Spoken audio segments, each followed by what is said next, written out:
Look, I met with every single family member of all those kids who were killed and the teachers killed out down in Uvalde, Texas. And they stayed with me for almost 4 hours, over 200 of them, meaning family and extended family.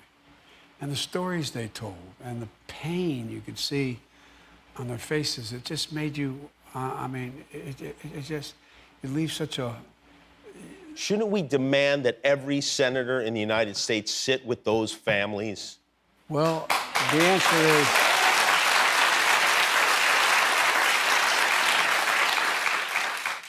I think we should make the demand. Here's what has to happen. All of you folks, and I hope, and I'm not being facetious when I say this, hope the Republicans here as well.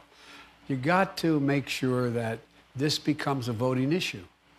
It's got to be one of those issues where you decide your position on the issue, senator or candidate for House or Senate, on what we're going to do on us with assault weapons and how able to have 300 rounds in a magazine. And what you say on those things is going to determine how I'm going to vote for you. It should be one of those issues. You're right. It is our fault that people in the House and Congress can take responsibility for it, but it is our fault because we need to stop this. We need to do it. Well, we did last time, as I said, and it expired in 2004. Can't you issue an executive order? Trump passed those out like Halloween candy, Yes, sir. I did. Isn't that something that could happen?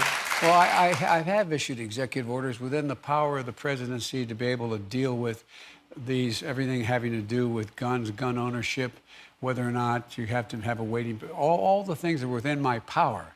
But what I don't want to do, and I'm not being facetious, I don't want to emulate Trump's abuse of the Constitution and constitutional authority.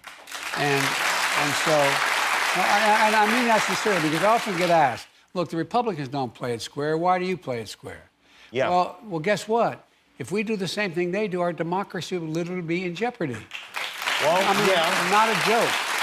And I understand that argument, but also it's like you're playing Monopoly with somebody who, won't pass go and won't follow any of the rules. And how do you ever make any progress if they're not following the rules? Well, you got to send them to jail, There's that little box in there. Directly to jail? Go directly to jail. The president is with us. The president is with us. It just made you, it leaves such a